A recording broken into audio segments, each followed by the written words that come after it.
at the Information Architecture Institute, and they're going to be heavily involved in this as well. So it's kind of a co-production, and I don't think I'm giving them enough credit on this first screen, but we are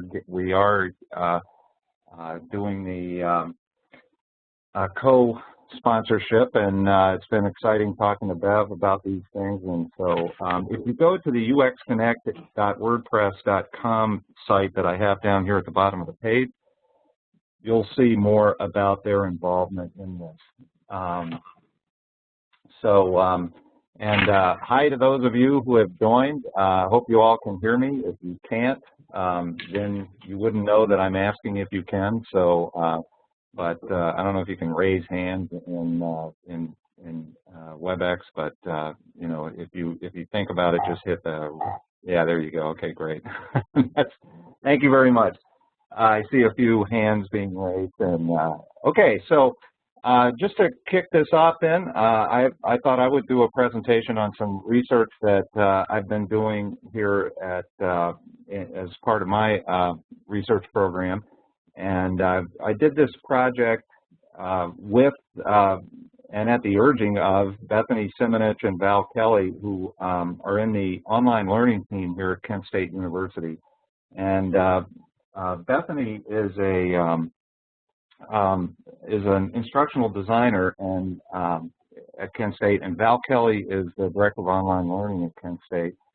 And they're trying to get the online courses here to conform to Quality Matters standards, which is a standards set of standards that's been put into place over the last few years to try to make sure that each online course that is offered to people meet certain minimum standards of having certain elements in the course, and even there's a usability standard. And so we were looking at, Bethany has done a lot of, served as a referee for courses for Quality Matters quite a bit.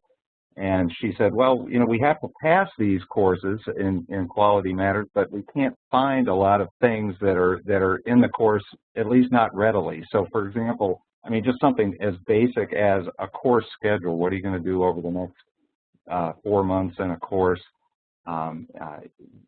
Sometimes those are buried under some categories that you would not expect them to be there, but they have to give them credit for it because it is in the course. So, so this is one of the problems. And so they came to me and I said, yeah, this is very similar to what Peter Morville's talked about in the past with regard to findability and the, you know, it's just, it's navigation. And we do a lot of usability studies, and so that was my role in this, was to look at the usability aspect of this through the lens of navigation. So I'm going to talk to you about today about what we studied and what we found, and so I'll move through this. The format of these things, I would like for them to be 30 minutes of presentation and about 30 minutes of Q&A, and then if you go to the UXconnect site, we'll have a link to the recording of this, and so tell your friends if they want to watch this later, they can go and make comments on the blog there. So, okay, so let's move on. So I have 0 control of this.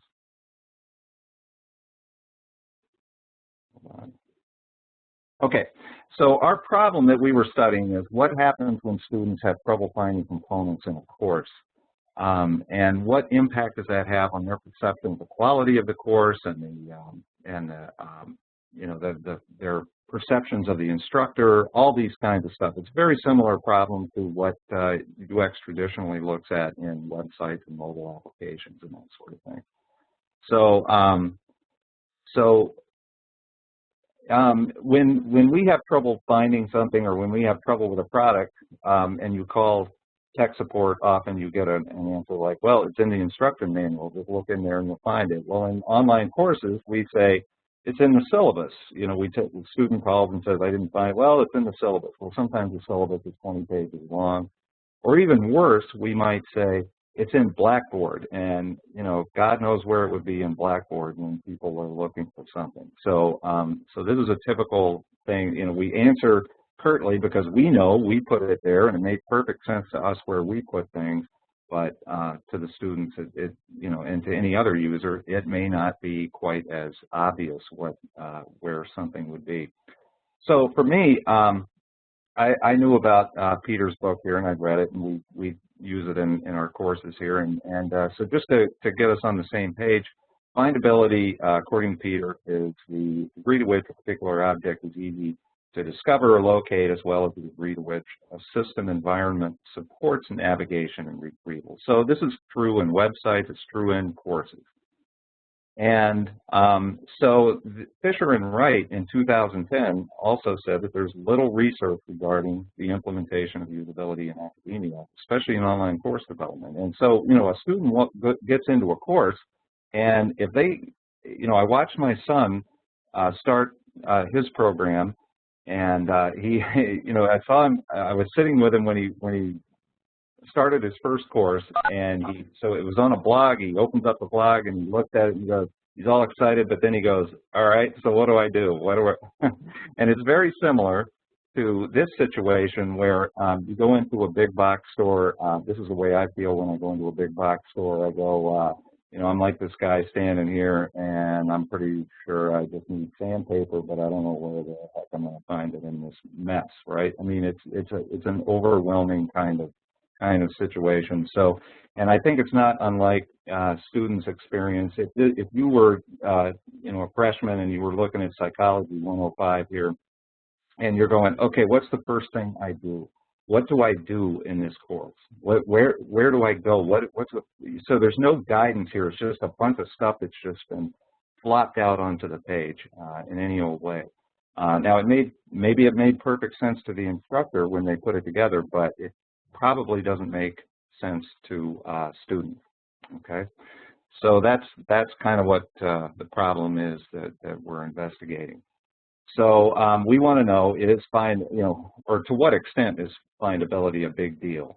And some of the issues that we are anticipating finding when we started this project was that if students spent more time looking, they were probably spending less time learning or in real interaction with the course.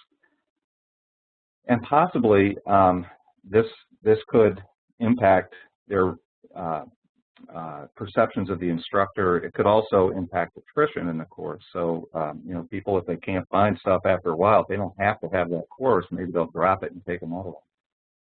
The other thing is that Isery, Detour, and Zimmerman in 3 separate studies found that self-efficacy and motivation have been shown to have an effect on student success in online courses. So this is not something that is a trivial matter.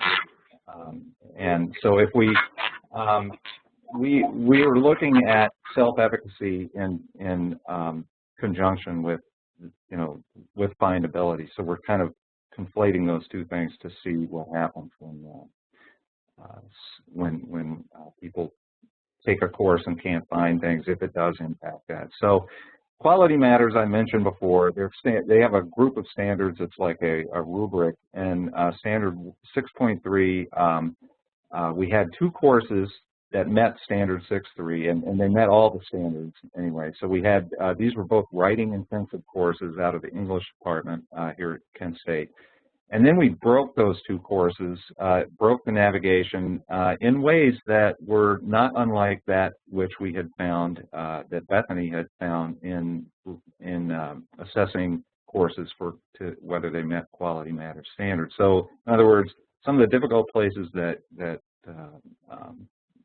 instructors had put items that should have been easy to find but were buried somewhere in a course, we simulated that in the breaking of the findability or the navigation of those 2 courses. So then we end up with a total of 4 courses. And so the study design looks kind of like this. It's sort of a 3-step process where we gave a pre-test of where there's about 20 items that measure self-efficacy, and I can give you a site for that. It's a standard test that has been shown to be reliable and valid. And then we so we had 4 different places where we, in step 2 here, where we could put the students, and then, or these were participants, but they were all mostly undergraduate students.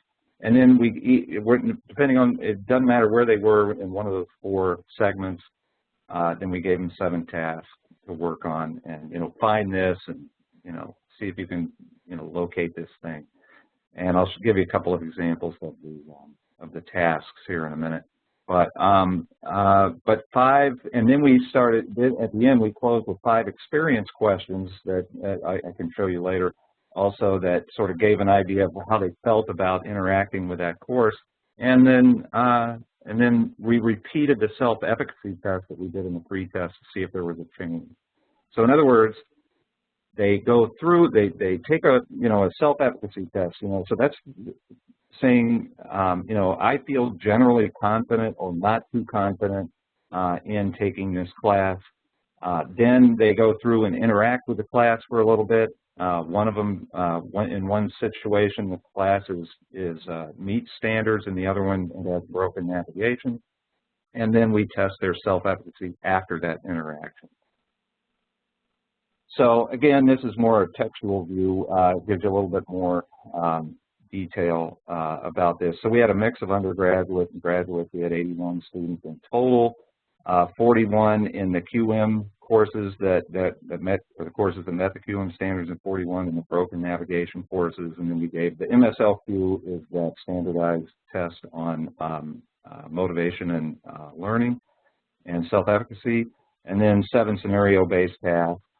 So these students were not actually taking the course that they were interacting with, but we gave them a scenario as though they were. Okay, so eye tracking, we did a little bit. We took a subset of these people and gave them eye tracking, and I'll show you the results of that as well.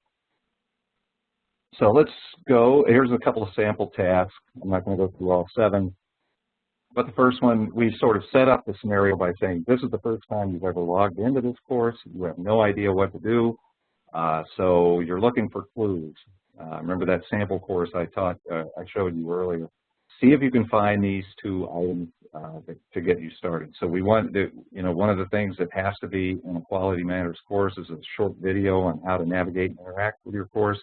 The other is a syllabus. So you should be able to find the syllabus. If nothing else, you better be able to find the syllabus. Okay, so here's another task. This was number 6. Now that you've had a look at some of the assignments, you want to know what you have to focus on to get the grade you want. And so find and that, something about grading is standard 3.2 in Quality Matters.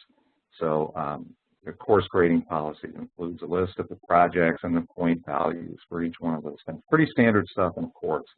And in fact, our whole goal was to, have this be an experience of what would a student typically look for when they first begin to interact with a course. We're not, we presume that even in the worst design courses, that if a student sticks with it by the 3rd or 4th week, they should be able to find the things that they need or whatever, but we don't know that. And so we're just looking at that first bit of interaction and trying to figure out what their perceptions are as a result of that.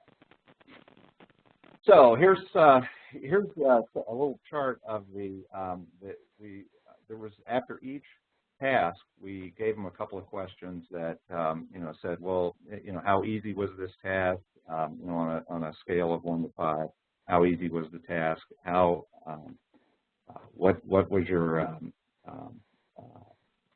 do you feel that it was how frustrated are you as a result of doing this? So you see that some were it pretty much follows the frustration level and the time on task. So these are 2 measures that frustration level and time on task seem to follow one another. There's one exception there. If you look at, I don't know if you can see my cursor, but student 3 on the first question, there is a disparity between the time on task and frustration. In other words, they do not feel frustrated at all, but they spent a lot of time on the task.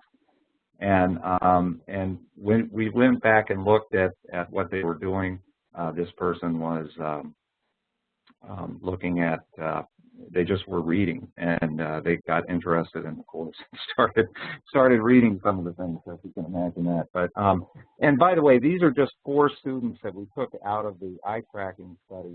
This is not, you know, we did not. This is not an aggregate of all 80 or 90 students that we had. This is just a few that we can kind of show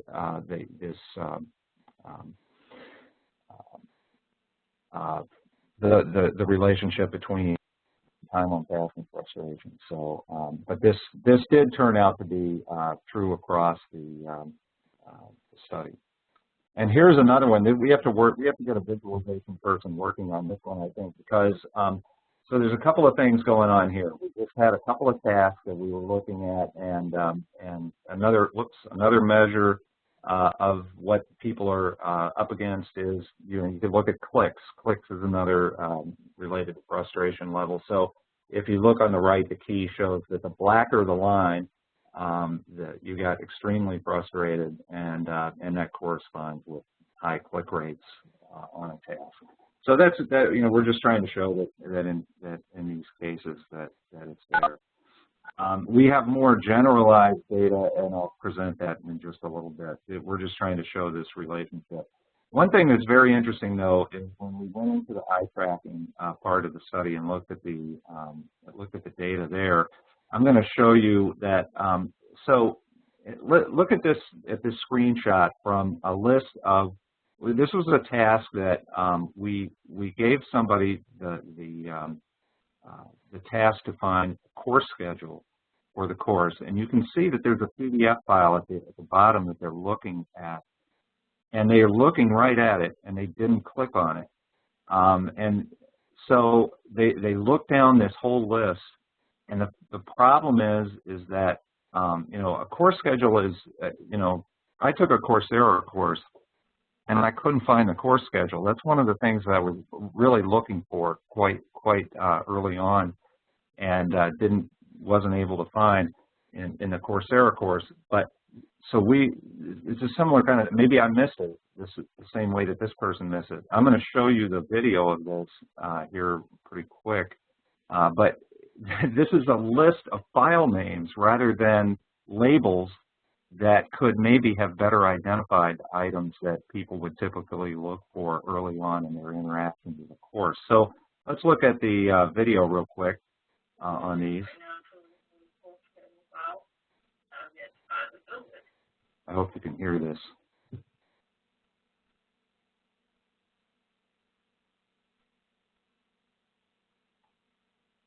So she hasn't found the syllabus or the course schedule. She's looking down that list. There it is at the bottom, and she clicks right out. Okay, so she went right past it, and she's looking, but that's not the best way to present a list, right? But this is, I think in course design we're way behind. For example, e-commerce design on websites and in mobile. So we need to really take a look at these things. Here's another one. This is that same student, very motivated student.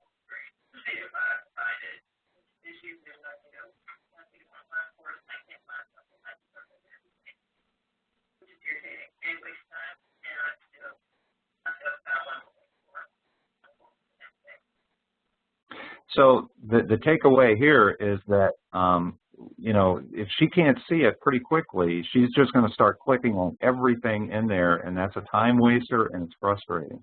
It's irritating, she said. And yet, this is not an atypical experience in courses. Okay, so, and she just starts looking in every. She also mentioned later that if she didn't find it right away and she had to stay in that course, she just assumed that at some point it'll turn up. So she could get 2 weeks, 3 weeks into a course and need something and still not find it. So, and the other thing is we teach 7-week courses now in our program. We don't have 2 or 3 weeks for people to try to figure out where things are in a course. They have to be able to find it immediately. All right, we did a little word cloud. You know, they're not as fashionable as they once were. We did a word cloud of these were feedback from interviews that we did after each one of the sessions.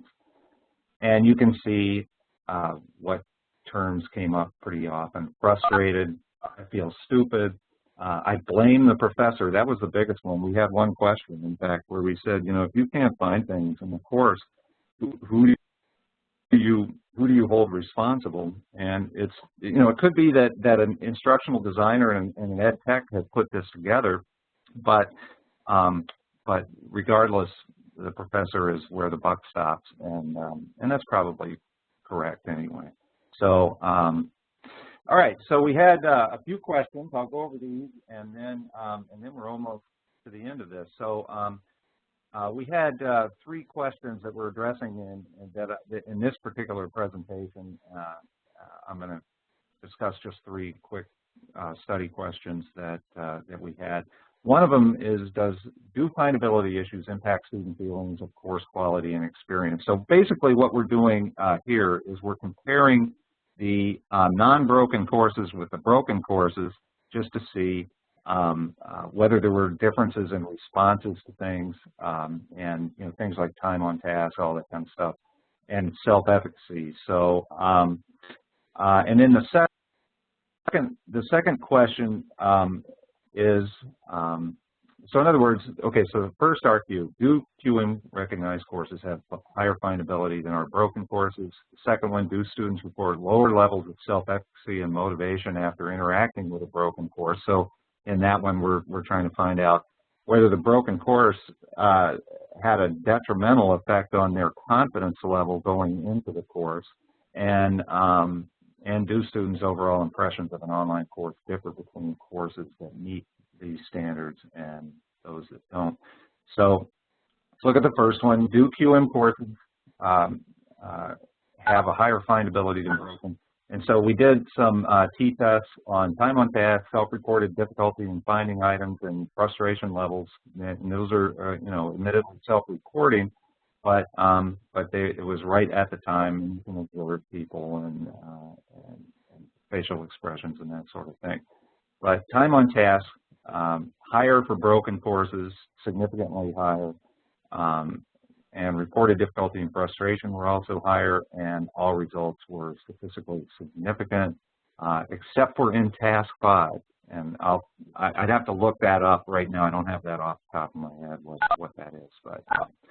But anyway, let's look at, do students report lower levels of self-efficacy and motivation after interacting with a broken course? And this, to me, is one of the key elements. If you have students who come in feeling good about themselves, feeling good about taking this course, and then you slam them with this course that where they can't find it, the things that they need, and they start to lose confidence or motivation in the course, you have a problem. So the paired t-tests compared aggregate measures of you know, so before and after in the broken courses. So for the QM courses, there were no statistically significant difference on, you know, in self-efficacy before and after. They were fine after. In fact, you could watch them just breeze through these tasks. But the broken courses showed lower self-efficacy and motivation, and both of those are statistically significant. I was moderating some of these studies. PAs were moderating others. And it was painful to sit there and watch people try to find things. You wanted to help them, but I mean, you couldn't. And no, I felt very bad about putting them through that. Do students' overall impressions of an online course differ between broken and unbroken? So this is where we looked at those 5 post-test questions about experience. So were items easy to find in general? Did you enjoy your experience? Would you recommend the course to friends? Do you feel like the course instructor would be good? Or would it be frustrating to take for a semester? And in independent samples, t-test compared to 5 for between the broken and the QM courses, the unbroken courses. The results show that in the QM courses had a better experience, and all results were statistically significant in those. So essentially, we are finding that there is a suggestion, even though this is an exploratory type study, we're finding that there is a strong suggestion that just this thing, this findability issue alone is a significant factor in student experience in a course. So in the future, what we're going to look for is, we're saying that findability might be more important than we in academia might think. I mean, I don't think this is any big news for people in industry for whom sales might make a difference. But findability may have a significant effect on self-efficacy and motivation, and we were finding, our results show that that's the case. And we need to consider we're looking at developing templates here that we can apply across different courses, so that the instructors don't have to worry about the structure of the course as much as they have to do about content. And so we develop content. If we can get them all, if we have the structure in place, you can drop the right parts in the right places, and people will find them. So that is what I have, and I would like to take any kind of questions. So we can unmute everyone. I'd be happy to take on questions at this time. You can also go to the UXconnect blog, and we'll have a link to the recording, and you can comment and contribute there.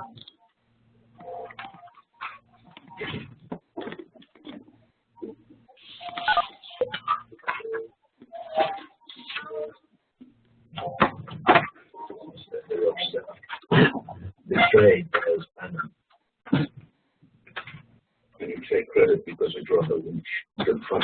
I take no credit. I have faith in my faith has been rewarded. Can I? Because the world happens so far bent. I've seen things crawl out of nightmares, but my eyes are open. I don't know if I'll start I can bear.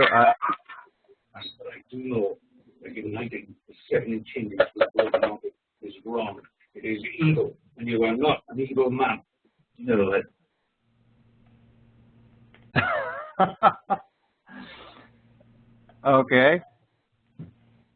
That's a great first question.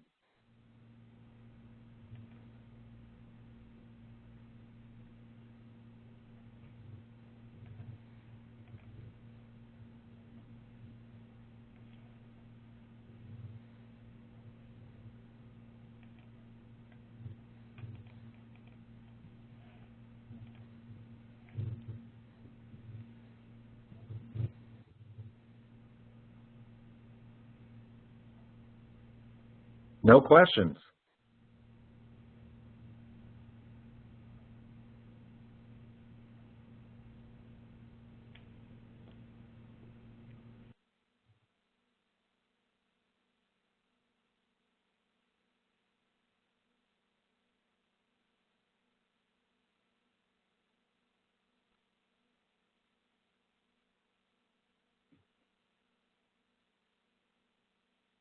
Can anyone hear me?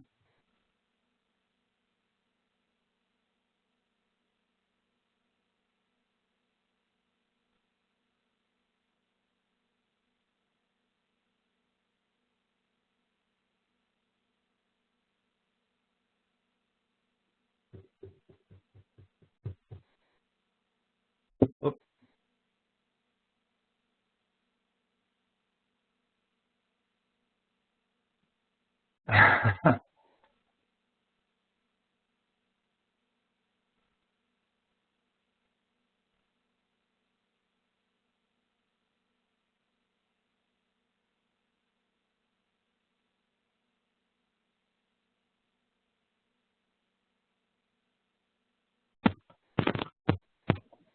Hi, David. This is Bev. When Hello. did you do this study?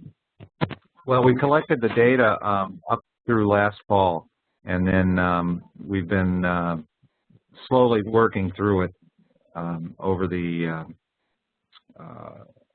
spring, and we presented. We actually did our first presentation at the end of last fall, just preliminary stuff, and we're still working through some of the video data. It takes a while to get through. Thank you. Mm-hmm.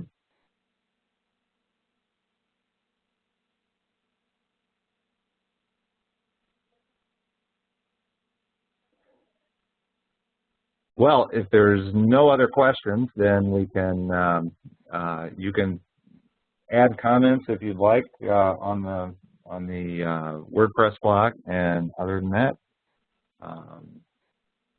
thanks for attending. I appreciate the time.